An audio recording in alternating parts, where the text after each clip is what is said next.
Well, hello and welcome to Cozy Couch Corner for another episode of Tea and Tarot.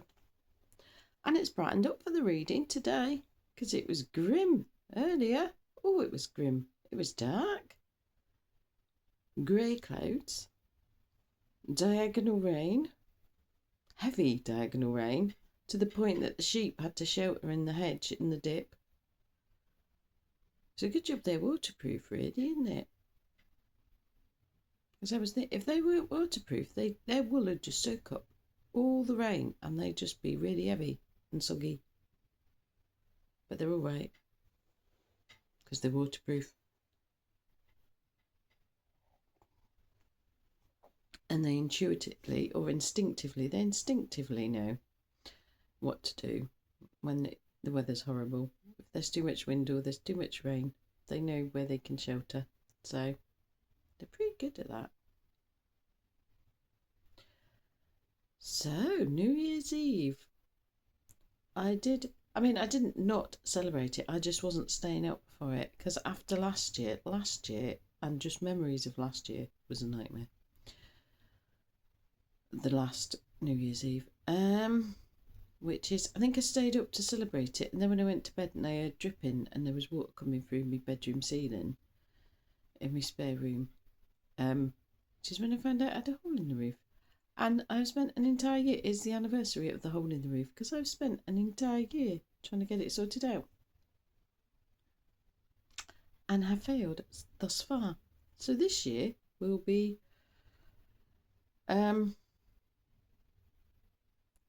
touting myself around other solar panel companies to come and fix it. Because can't get a normal roofer to do it because it's under the solar panels, and the people who caused the problem won't do it.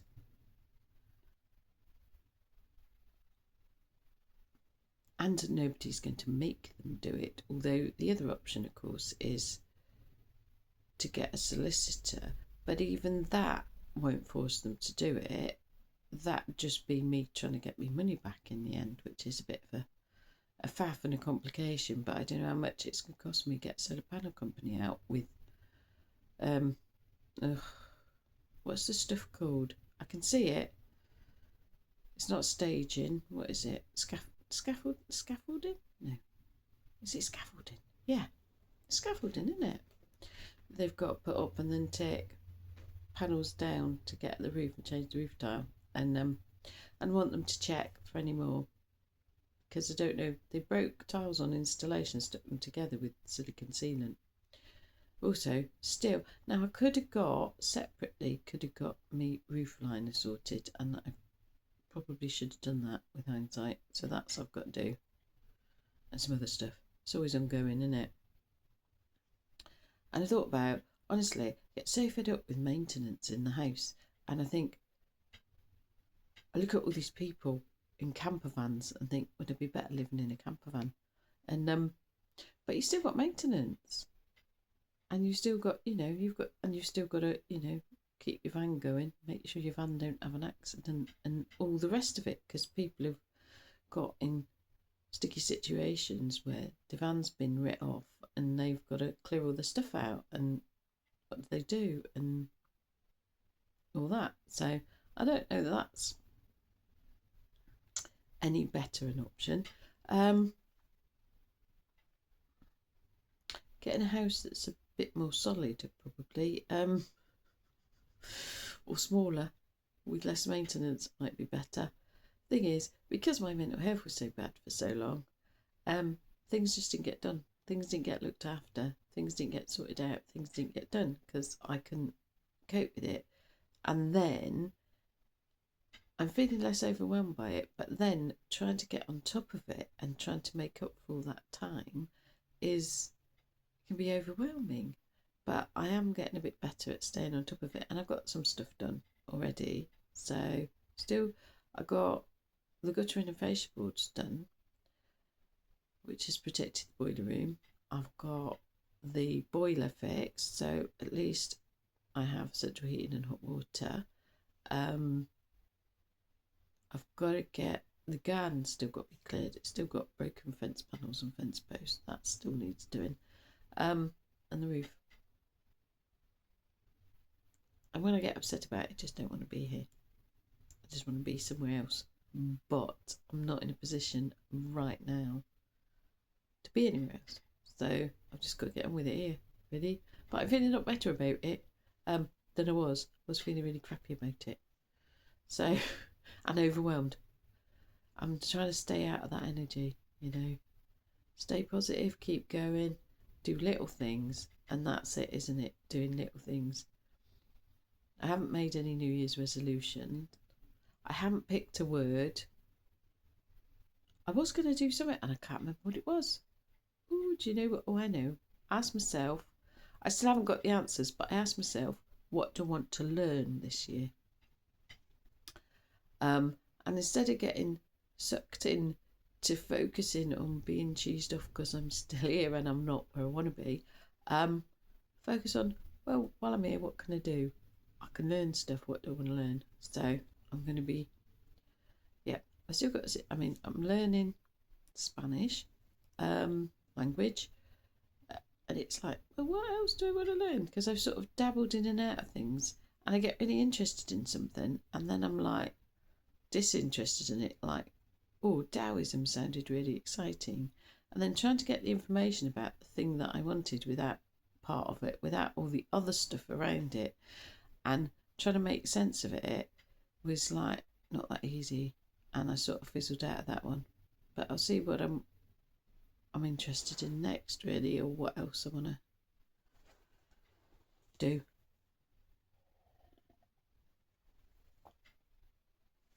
I've sat here with the date on my lap and the card has already been picked because I got given the one on the bottom, and I'm going to do it sideways because I didn't get clear whether it was one way or t'other way. So the card for today, or for the reading for today, is the Four of Cups. Now, it's glary, isn't it? Oh, let's get it unglary. You normally, what am I doing? I have to get my face in it. I don't know why I even bother, to be fair. Right. That's a bit daft, isn't it? Right. So this is neither upright nor reversed, which is why I did it sideways.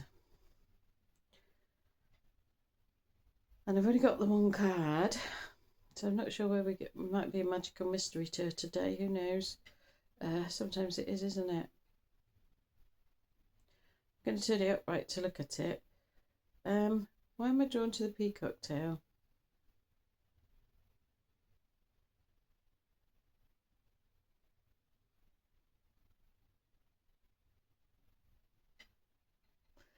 But proud as a peacock. Are we proud? We're proud. We are proud as a peacock. Have you seen him with the tail feathers up? Very nice.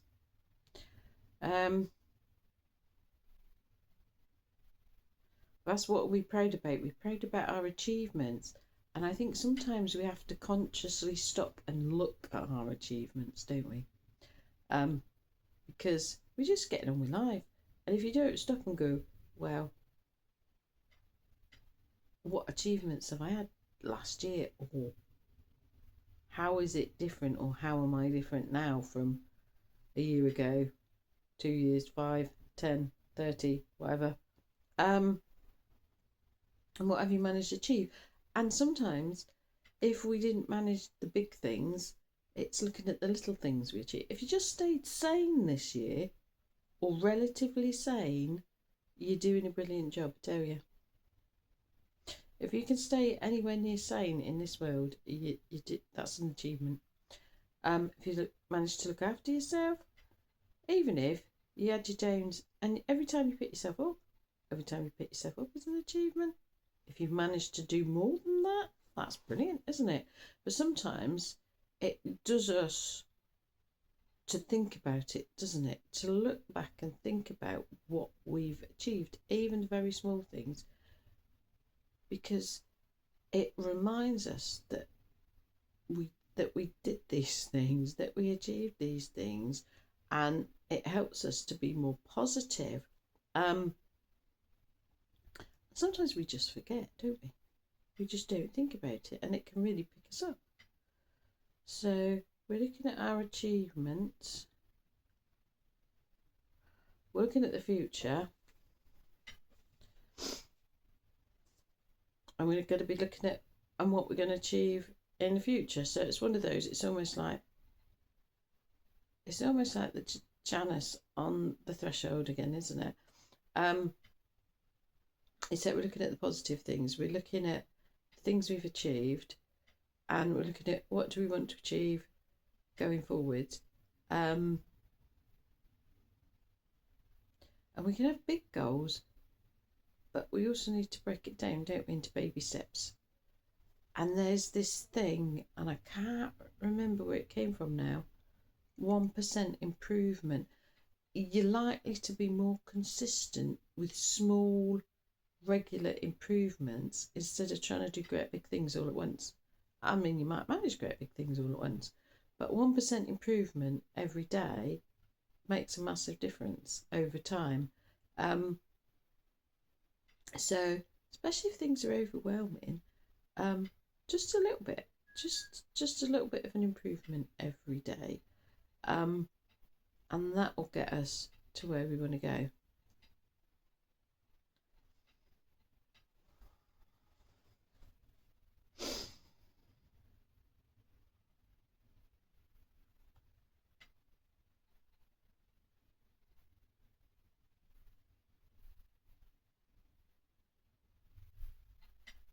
Got a nodding head, and I'm not sure why yet. What's with the nodding head? Because it's a slow nod. What's with this slow nod?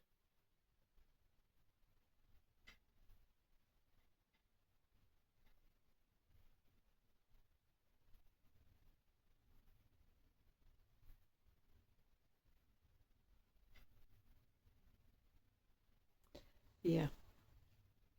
It's about approval, other people's approval, and not caring is not quite the right word. Detaching ourselves from the need to get other people's approval for what we're doing with our life or what we're achieving. Because more people have put you down than have lift you up. So we're thinking about, we're doing things for ourselves. We can do things for other people, but it's doing it because we want to do it. It's what we want to achieve, and it doesn't matter whether anybody else approves of it or not.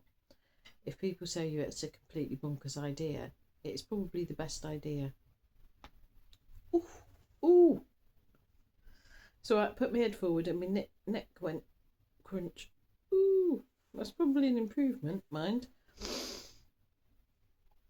Yeah, because if you're seeking other people's approval, you're giving them your power. And it's very difficult because that's kind of ingrained, isn't it? Seeking other people's approval. External validation, and that's for a lot of us, and that takes someone learning. But don't let other people put you off, especially the disapproval. Don't let the disapproval put you off. Do what you want to do. This year, we're winning. There we are then.